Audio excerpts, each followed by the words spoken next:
This video is sponsored by Surfshark. Today we are going to be putting ourselves through hell and we're going to be watching the Jubilee debate between Jillian Michaels and We're going to pretend like I'm a 3 and you're my mommy, telling me how to talk. Wow. And 20 body positivity activists. Now, as somebody who has been overweight, I spent a large portion of my early teenage years overweight and very unfit, and is now more in shape. Probably I have the best fitness I've ever had, in my entire life. I feel I can offer a good middle ground. I guess having empathy and understanding of what it's like to be overweight and why you stay overweight for so long sometimes and the mental struggles that comes with that, as well as recognizing that my life has improved so much more since being fit and since being healthy. I feel like I can offer a pretty balanced perspective on this body positivity business. Although I have to say, Jubilee debates as a whole often leave me extremely agitated. I think we can all relate to that. Watching a Jubilee debate is just signing up to be rage baited for like an hour and a half. Although we're not going to watch the whole thing because I'm not going to put you guys through that, but we'll get through what we can. All right, my first surrounded claim is that obesity is not healthy and pretending it is puts lives at risk. I just have to point out first and foremost, right, absolutely how crazy it is that your claim can be obesity isn't healthy, and the whole idea is that the people who disagree have to run to the middle, and you've got, 10 people off the bat running to the middle to debate that statement. Sorry, what planet are we on? What planet are we on? Like, how is this something that we're going to argue about? How is there actually people who are going to go, I disagree with that statement. I actually think that obesity is healthy. This is ridiculous. I'm already getting annoyed. Hi. I'm Edie. Nice to meet you, I'm an Edie. eating disorder therapist. I'm going to do my best to not use the O word because I find it pretty offensive. So I'm going to use fat-bodied. Chat, is it offensive to use medical terms now? Obesity is a slur. Obesity is a slur, okay. Maybe you should just turn this off and go get in bed and watch some Netflix. Talking of Netflix, was that smooth? Not really. Thank you to Surfshark for sponsoring today's video. Surfshark is a VPN that lets you unlock different country libraries on Netflix with literally one click. Every country gets a different Netflix catalogue, so shows that are missing where you live might be fully available somewhere else. With Surfshark, you just switch your virtual location to, say, Japan, Canada, or the UK, wherever you want, meaning you can unlock new things to watch without actually having to travel all the way there, because that would be greatly impractical. Or another great use of Surfshark that I found useful is its email scam checker. This basically detects emails that could cause harm or contain dodgy links. The amount of times prior to using Surfshark that I've almost clicked on something malicious is genuinely concerning. But now I don't have to worry. And believe me guys, as a YouTuber, I get so many emails, so it's good to know that I'm not going to be clicking on anything dodgy. If you want to travel the world virtually to as many as 140 different locations, or keep your devices safe from malware, go to surfshark.com/Katiclyzm, or use code Katiclyzm at the checkout to get 4 extra months of Surfshark VPN. Anyway, let's continue watching this very painful debate. Do you understand why people find it harmful and triggering? Overweight and obese is literally just having too much body fat. It has nothing to do with the quality of the person. Yeah, I agree with you on that. Are we going to debate the claim? Yeah, I just wanted to... Yeah, see, the thing is with this conversation is that, quite frankly, it's just boiled down to opinions versus facts, right? Yeah, nobody's saying that it's pleasant to be called overweight and obese. When I was fat, I was picked on quite a lot and I was called fat. And it's horrible. I don't think anybody's arguing that it is nasty to throw around words. I was called fat though, right? I was never called overweight. People would actually use fat as an insult. So I'm actually surprised that somebody would rather be called fat-bodied. Sorry. I'm just picturing, sorry, I don't often find funny, but I'm just picturing when I was in school, people being like, yeah, you fat-bodied little rather than, oh, you're a fat. Or what was I called? Oh, I had some nicknames. I'm not telling you guys because I know you'll use it against me, but God, I had some nicknames, right? But imagine it's not, oh, you're so fat-bodied. What do you mean fat-bodied? Imagine skinny-bodied, right? Ginger-bodied. What are we saying here? Muscular-bodied? Well, I just don't get why, like, you're fat or you're thin. It doesn't need to be this big song and dance. It's just funny. God, I know this is such a sensitive topic to some people, so Please don't unsubscribe, okay? Please. Clarify though the Are language. we going to pretend like I'm a 3 and you're my mommy, telling me how to talk? Wow. Okay. Okay. So the claim that you're saying is that it is inherently unhealthy to live in a fat body. It's inherently unhealthy to have excess body fat, yes. Okay. Where are you getting that information from? Oh, okay. There are dozens of MRT trials that show having excess body fat. Dozens is causal, not correlated. No, that's not true. There's no disease that just fat-bodied people get. I didn't say that. This is the dumbest I've ever heard, right? Imagine being like, smoking causes cancer. It's bad for you. Smoking causes bad teeth. Smoking causes whatever smoking causes. And then people go, no, that's not true. Yeah? Name one thing that only smokers get. It's like, okay, yeah, you can get lung cancer from other avenues of life. For example, you can just get lung cancer, yeah? Just because there isn't a single disease that smokers get that is only, I guess, particular to smokers, it doesn't mean that smoking isn't harmful for you. So yeah, you can be fat, and just being fat doesn't mean you're going to have some like fat person disease. There isn't a specific illness that is related to only being fat, but as the science shows, being fat means you are more likely to have, well, what does it say on the fact checker? Increased risk of type 2 diabetes, cardiovascular disease, certain cancers, high blood pressure, premature death. I mean, there is a reason why we see a plethora of these body positivity activists die before they hit the age of 40. If you've ever seen My 600-Pound Life, the amount of people, if you search where they are now, are dead because obesity kills. You know, I think as a society, and I'm not saying this in a conservative dog whistle way, and I have to be careful sometimes with the things I say, because people will say, Katie, that's something a conservative would say. The reality is, these days, there is sometimes too much focus on how words hurt your feelings, rather than focusing on actually, you can have your feelings hurt. You know, yeah, it's not nice to be called fat. It's not nice to be called obese, but it's getting to a little bit of a point where you have to look in the mirror and say, I am obese. Okay, so when I was fat, I knew I was fat. I knew I wasn't healthy because I couldn't walk very far. I was the last in all sports races. I had exercise-induced asthma, which I no longer have. You know, there are things that come with being fat, which aren't pleasant, but what Jillian's whole thing is, yeah, it's not nice to hear these things, but it's true. How can you go on a debate and then argue and debate facts? You know, I suppose that's what debating is, because people think their facts are right. But it's just funny how people will, I mean, she goes in there and the first thing she says is, well, there isn't a specific illness that fat people have. No, but there's an increased risk of fat people having certain diseases that non-fat bodied people, should I say, likely to be, you know, go their whole lives without having. This is ludicrous. See what I mean? Jubilee, if they do one thing, it's getting on people that will boost Jubilee's channel's engagement by commenting, just saying these people don't know what they're talking about. Obesity lends itself to all-cause mortality across the board. Have you heard of something called adiposopathy? Mm-hmm. Okay, so you know it means literally sick fat. And you understand how it works? Mm-hmm. Okay, tell me how it works. So it's additional layer of fat in the stomach area. No, that's not what it is. It works as follows. When we eat too much food that has energy that we're not utilizing, the body needs to put that energy somewhere, right? So it puts it in fat cells. So it puts it in initially subcutaneous fat cells, a little bit of visceral fat, which is fat around the organs. And at first you have hyperplasia, which means we're recruiting new little fat cells, which isn't necessarily a bad thing up to a point.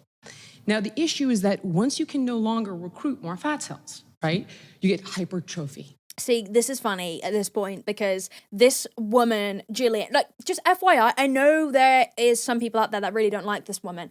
I don't know much about her, okay? So my take in this video is nothing to do with whether I like her or her other opinions and whatever. I have no idea who she is. I've literally only ever seen her in this before, okay? But she is the only one so far that seems to know what she's talking about. I mean, this woman who's a dietitian doesn't even know, you know, the terms that are within that field. It's not really a great start. It's irrefutable. You don't even know what I'm talking about. So, Jillian, okay, first of all, I don't appreciate the way that you're speaking to me right now. You called me out for just trying to understand the languaging and saying I was talking to like a 3-year-old, but I felt like I was talking to you very respectfully. You're talking to me very disrespectfully right now. Here's the thing. And I want to... You're telling me you understand it, but you don't understand it. You fundamentally didn't describe it accurately. But what I understand is that... What's lipotoxicity?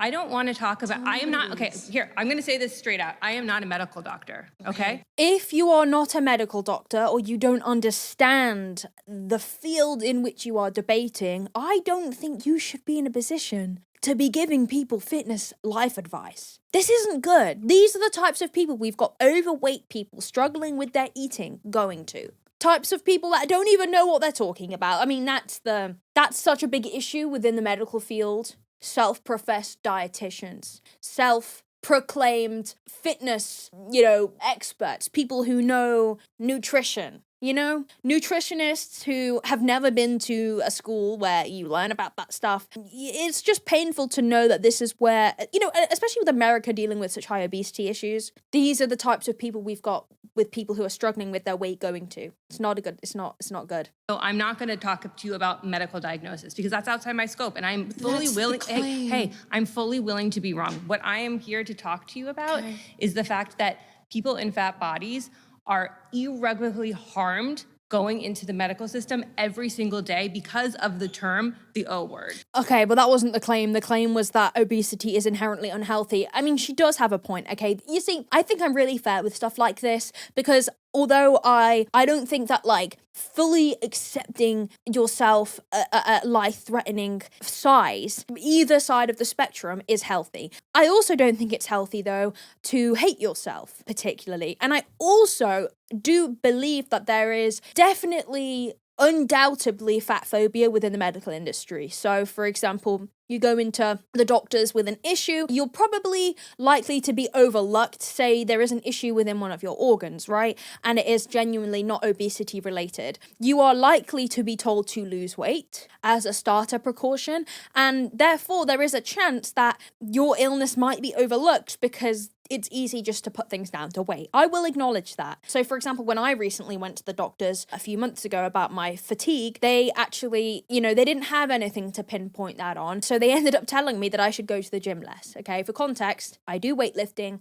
I do cardio every single day, I eat extremely healthy, I don't drink alcohol, and I was really, really fatigued. I go to the doctors and they say, just go to the gym less, right? If I had been obese, I have a sneaky suspicion that they would have said, you need to lose weight, right? Because they were clutching at straws. They did all the tests, they couldn't find anything wrong with me. Turns out, it was undiagnosed ADHD. If I had been obese, there is a high chance that they would have just said, you need to lose weight. And definitely if I was overweight, it would contribute to fatigue. But I definitely agree with what she's saying. I think when you're fat, you are definitely put into this box of whatever illness you've got must be obesity related. However, that wasn't the claim. The claim is that obesity is inherently unhealthy, and you've got this woman crying about Jillian being patronizing, which I agree she somewhat is, but how can you not be patronizing when you're debating with someone that, first of all, thinks that obesity is a slur, and second of all, denies that obesity is unhealthy? I would be patronizing too. I would have limited patience too. Okay, that's not the claim, though. The idea that fat-bodied people are inherently unhealthy is, I believe, incorrect. You're wrong. No, I'm not wrong. There's a robust amount of data. I'm not wrong. Okay, so Because let you me can't finish look- the you thought. can't look at- Then let me finish the Let thought. me finish my thought first, Okay. please. I find it fascinating with this health at any size conversation that is only ever about obesity and absolutely never about the other end. Now, I have to be really careful. YouTube is very, very odd and on edge about these themes. So I'm being vague, but you all know what I'm talking about, right? This health at any size conversation only ever references fat people. It never recognizes the other side of the spectrum. Now, I mentioned prior that I have been overweight. I have also been fit. Well, I am fit, I would say, right now. But I've also suffered with other psychological issues that cause me to believe that I am more fat-bodied, should we say, as I actually am, if you get my drift, right? I've been in every position. And nobody ever looked at me when I was not consuming enough in here. I'm trying to get around it. No one ever looked at me, is what I'm trying to say, when I was the other end of the scale and had any concerns for my health. When I was very overweight, yeah, people definitely looked at me and thought she needs to lose the weight, right? But when it was the other way, no one had any concerns. And I find it very fascinating that this health at any size thing only comes into conversation when we're talking about overweight people, because they know it's ludicrous. Of course, I don't know what, I can't look at you and know straight away what health things you've got going on. But if I see a 600-pound person, I know that they are inherently unhealthy, because having 600 pounds of body weight is an abnormality. I'm sorry to say it, but it is. The human body isn't built for that. That's why people can't move more than like 5 steps, right? So is this health at any... Do we apply that to 800, 900 pound humans that are genuinely one Cheeto away from death? I think it's a really flawed argument. You can't look at a person's body and tell whether or not tell their health status. So fat is an endocrine organ.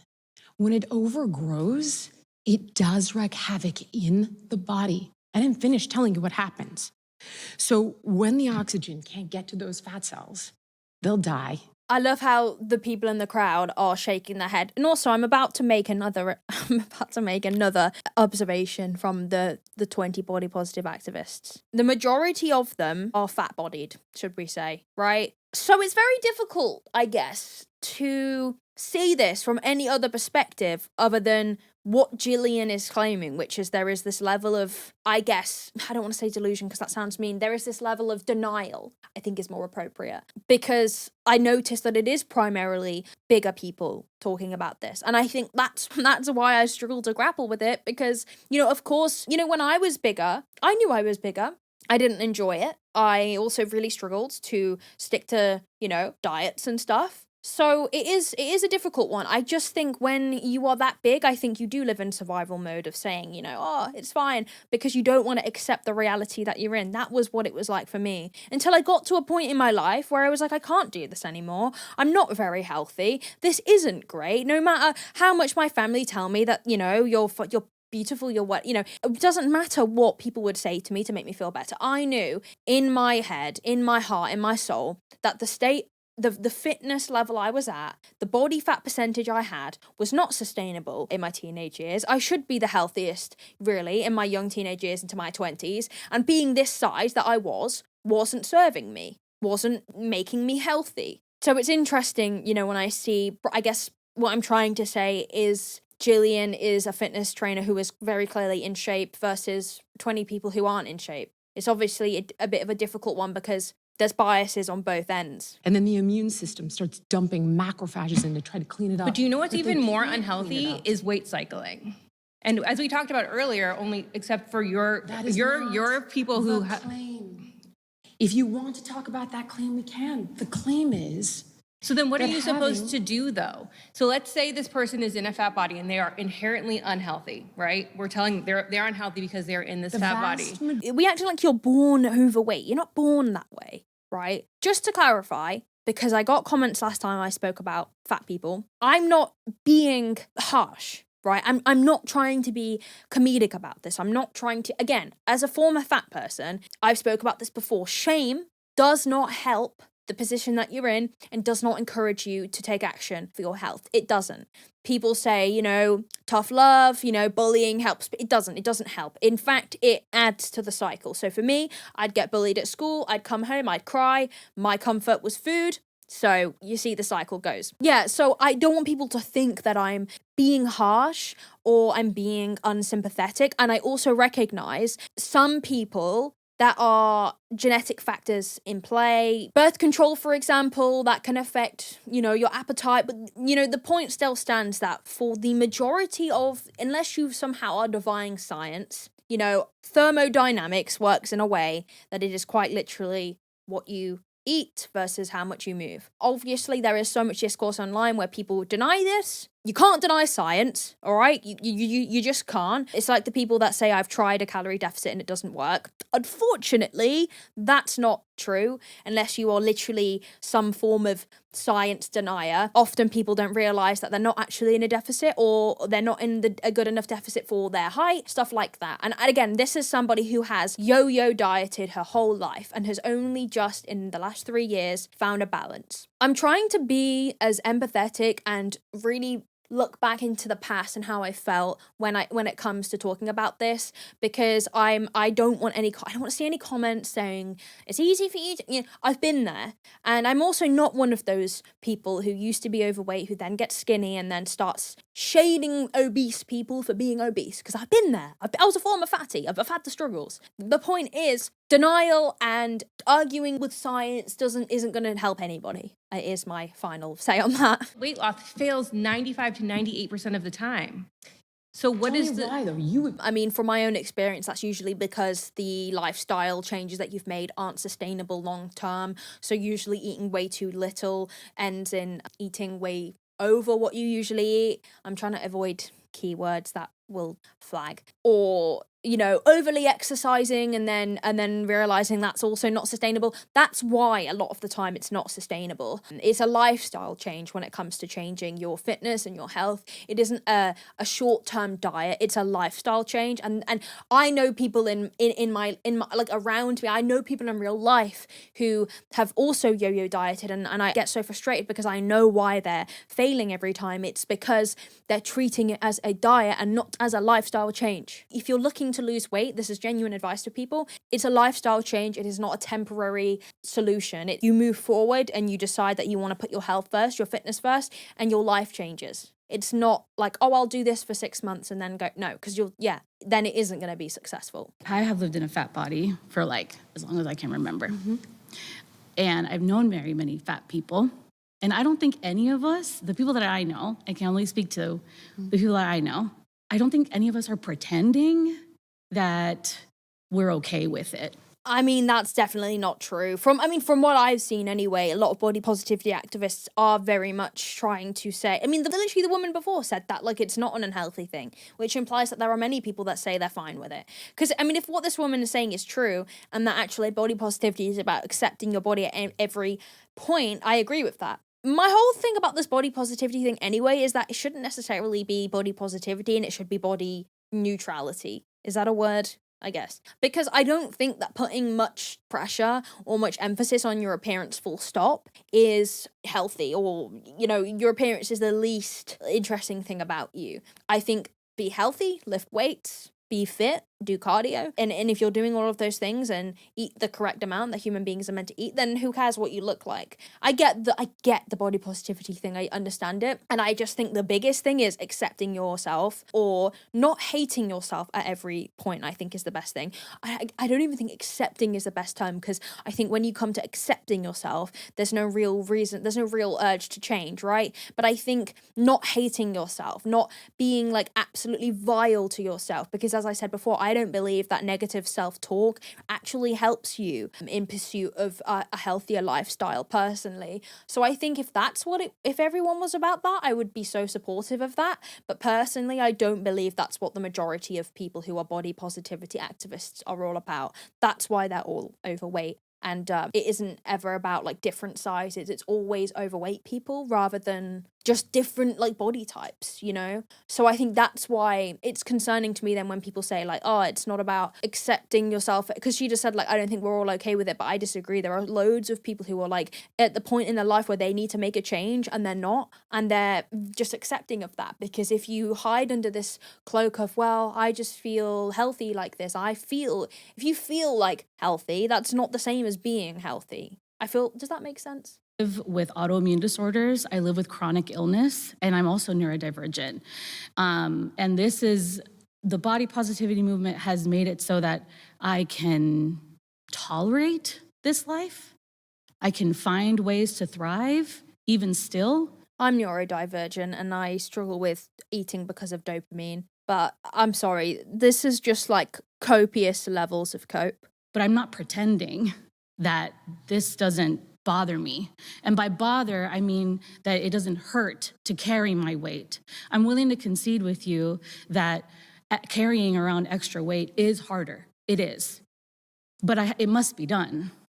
I don't know that I agree with you. Okay. Well, yeah, it must be if you're not gonna lose the weight, then yeah. Watching these people debate is so painful because I don't think any of them are actual experts in anything other than just reciting mantras that they've read on, like, Instagram, you know? It must be, well, yeah, I mean, please, stay alive. Yes. But no, you can actually lose weight. You know, all of those things she listed, they may be factors in it making it more difficult, but again, you are not some anomaly of science who wouldn't be able to successfully make your life easier by removing that extra weight. Well, tell me why you think it must be done. Because I've worked really hard to not have this. What does that mean? Like you beat yourself up in the gym or something? No, I don't. That's not fun. No, I'm not. I'm just trying to understand what you mean. What I mean is that I grew up with a number of undiagnosed conditions, and even I can think back to like middle school, and I couldn't keep up when the PE teacher would make us like run laps, and I'm like, this is physically aching me, and I didn't understand why. And I didn't understand why because I grew up with a single parent, undocumented single parent. We were bound to the medical system that we had access to. I understand. I've done what I needed to do a number of times to try to lose weight. What did you... Sorry. The reason I'm laughing is because I think she's being so cryptic because she knows what she's saying doesn't make sense. She hasn't gone to the gym. She's just said that. So doing what you needed to do then, you're talking about calorie deficit. A calorie deficit works for everybody. I hate to say it. Tell me. I've worked out at the gym. I've tried to do Pilates. Even yoga. Okay. Even yoga hurts me. Okay, so the exercise causes you pain. The due to exercise autoimmune causes condition. Okay, no problem. Right. I'm with you. Dieting, for example. Okay. That doesn't make any sense to me. I don't think that food makes very much sense to me in my neurodivergent brain. This is where mechanistic eating actually helps people who are neurodivergent, and the research supports that because it doesn't have to make sense to you. Okay. In other words, it's like you eat on these schedules and you eat these foods and you eat this much, hence the concept, right, of mechanistic. Hard pass. I don't like that. I understand that you don't like it, but you'll have to decide which you don't like more. Carrying the weight or the mechanistic eating, because it actually could be helpful. There are other ways forward, but you told me you tried them. I tried a whole lot. There's a lot of other things to be concerned about. I'm also a social worker. I work with youth. There are a lot of... Let's go back to you. Yes. Tell me. I'm saying for me, right? There are many things that I'm more concerned about than my weight. That's great. That's not what this is about. Oh, give me strength. Honestly, genuinely, I'm going to get in bed right now. What are we talking about? Yes. Every single human being is valuable and is more than their weight. Every single person, unless you're then you're just like, right. But I'm talking like your value is not based off of your size. But you literally just complain that it's... You literally just complain that it hurts to move and that you've tried everything. And then when we're giving you solutions, it's like, la la la la la la la la la la la la la la. Oh, I find it really hard to walk because I'm overweight. Tried everything, but I haven't tried the gym. And also I won't diet. La la la la, because I'm more than my body weight. La la la. Like, oh my God. Then don't come on this show. I love you guys. Like, for you to sit here and watch me rage, I don't know how you have it in you. Like, I hate me too. My body is not the most interesting thing about me. You just brought up your weight and said, I don't see a way out of this. Right. I've tried everything. I take care of it in the ways that I can, and I've found works for me. But it doesn't work for you because you just said your bones hurt. Denial, denial, denial. Denial is a river in Egypt. You know, when it took me so many years to figure out what that meant. It's true, though. All I'm hearing is I am in denial. I don't want to hear the facts because you're flip-flopping and you're contradicting yourself. Sorry. I understand that when my tone gets aggravated, it might sound like I'm being mean, and I'm really, really not trying to sound like that. I have actually a lot of empathy for people who are struggling with their size because I've been there. And when I tell you I spent years at school being tormented for my size, for, engaging in harmful cycles of eating, not eating, tracking. I was on my fitness pal when I was 11 years old. I was drinking apple cider vinegar and eating crackers when I was 15. I know what it's like, and it's hard. But I tell you, what does not help is being in denial. Saying you've tried everything when you clearly haven't tried everything. And it's so frustrating because you could solve these problems that you are clearly upset about, but you won't because you're in denial about the root cause of the issue. What I'm curious about is if you care about people's health and you have people in front of you, and I'm sure you have people online who are telling you that the body positivity movement, or I prefer body liberation, body justice, body acceptance, body blah, all the good that we like, Okay. actually increases their health, then I don't understand your debate. Like, what are you debating if the fat people are telling you it makes their life better? Good Lord. Well, because somebody could have stage 4 cancer. Is there even a stage 4? I don't know. And they could be smoking ciggies, right? Chain smoking. And say, you, I feel healthy. I feel great. I love it. I love tripling the cancer cells. Oh, yes. Give me all of those cancerous cells. And then a scientist, a health professor could go, that's not good for you. You're gonna die. Well, I love my cancer sticks, right? You can do that, but that's stupid and delusional and not gonna save your life. Continue, very intelligent woman who's speaking very many facts. Sorry, that was unnecessary. I'm getting bored already and I've only been filming for 45 minutes. I think the part where I get stuck, I am a mental health professional. I work with people from a body liberation standpoint. I work with people in all shapes of bodies. What I know to be true from my experience is that body positivity, body liberation helps people take care of themselves. It's very difficult to understand why you think somebody is going to take better care of a body they hate. Like why body positivity would not inspire people to take better care of their bodies. My argument. I never said you should hate your body. In fact, you should. Didn't. Okay, so I don't think that. What I think is that there are people in the movement who have co-opted healthy at any size, and it went from access to healthcare to quite literally meaning for them that you can be healthy at any size, and that's not true. Okay. I mean, the studies show that if you're very, very, very, very thin or your body is very, very, very, very big, it is more difficult to be healthy. That is absolutely true. But then you agree with me on this point. This is seriously terrible. I'm skipping this woman because she clearly doesn't even have a point. Earlier you're speaking about how there's randomized control trials that show... Mendelian randomized control trials that have now shown us that obesity is causal to all-cause mortality. Okay, so I disagree with that. I think there's going to be a problem with dozens. But here's why I disagree. Because I often think, like, I wonder if I would enjoy one of these Jubilee debates, like specifically debating people that think that, like, is empowering or isn't harmful. And I just don't think I could do it because, like, if you have to debate people that don't listen to statistics, they don't listen to science, they don't listen to case studies, and they will always find a way to basically accuse your science and your facts and your figures of, I guess, being biased to suit your narrative, then what's the point? What's the point in debating people that are just going to say, well, that's a lie? You know, the earth is round. Well, no, it isn't. I don't think it is. Okay. Well, where do we go from here then? God, sorry, flat earthers. I know you're not going to like that one. Disagree. No, but let me let me hear me out. Okay.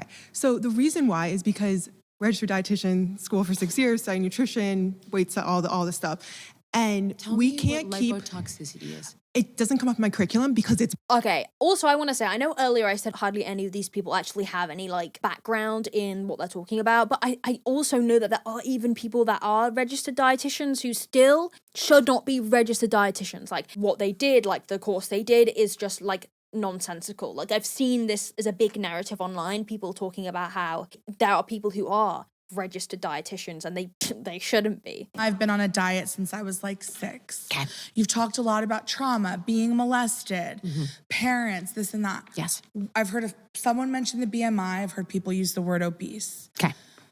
So what is your thought on this oversimplification? I think actually the medical industry and a lot of health professionals have oversimplified. I'm sorry if that's happened to you.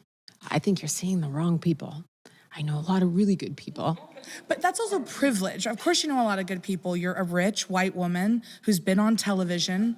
And I would love to know, somebody A lot of mentioned them the write show. books. I don't think I could be Jillian in this situation. I mean, yeah, she's a white woman. She has privilege, right? I just don't see the relevance in this conversation. And I think I'm not saying that when people say this, it is a cop-out, but I think in this debate, her saying that is irrelevant because, like, again, as Jillian is saying, you are clearly just seeing the wrong people.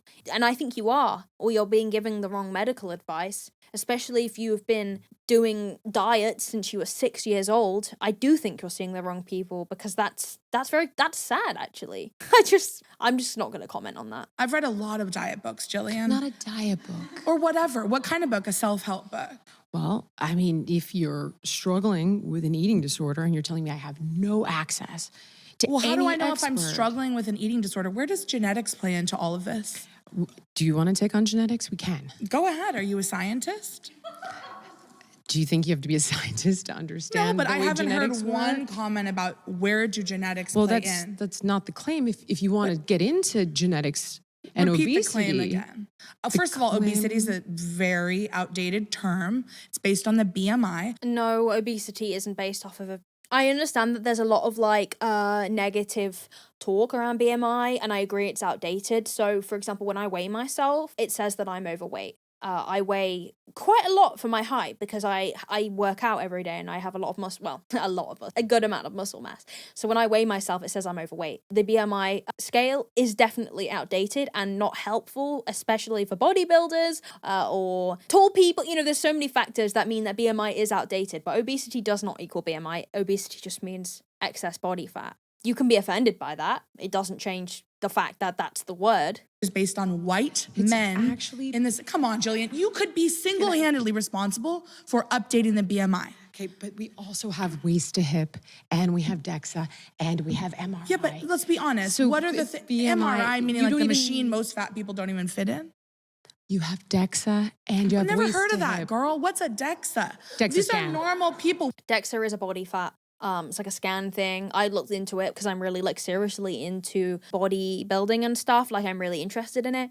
So I was trying to figure out my body fat percentage, and DEXA is something you can have. On the NHS, you actually can't get it for free, I don't think. So obviously in the US, it's probably not also viable for a lot of people because it's probably quite expensive unless maybe you have insurance that covers it. But yeah, there are other measurements other than BMI. So again, no argument to be made here. Hold on. There's also been a lot Waist of to hip blame, ratio. sure, waist to hip ratio, but that's also skeletal and how do you, No, waist to hip is not. It has to do with a ratio of your waist to your hips, and it's evidence, sorry to say, of excess visceral fat. That's what it's for. And that's an indicator of obesity. So obesity, that term, what does that mean to you? Obesity, it means that you have an unhealthy percentage of body fat. What is healthy? What is unhealthy? What is the measure of health for human For beings? women, I think it's in the 35 plus percentile. 35 plus percentile of what? By what measure? The DEXA? 35% of your body weight being comprised of. This woman is basically saying that you could have 70% body fat percentage and you can be healthy because why is how much fat you've got a representation of your physical health. When if your body fat was 70%, you wouldn't even be able to move, you'd be bedbound. So is a bedbound person healthy? Is a person on a ventilator because they have sleep apnea healthy? This is ridiculous. This is seriously ridiculous. And my patience is wearing thin. The thing that I think is most interesting is, and you didn't get to earlier, You didn't ask me earlier. well, I haven't gotten there, is no, with someone else. You said, because I'm seeing a very different person than from who we've seen on television. And I think there's been a lot of blame shifting to influencers and TikTok. And the reality is, girl, that's where we're all getting our info now. I've never seen a full episode of The Biggest Loser. Oh, did you just admit that your information is from TikTok? Because my parents told me to watch it and I said, all the way off. Right, but you have So- no rage at your parents whatsoever, right? Oh, well, I'm not fat because of the age of my all parents. the way off? That doesn't sound Well, like a primary wound telling your parents to all the way But off. the Is primary- that not evidence of what I'm saying?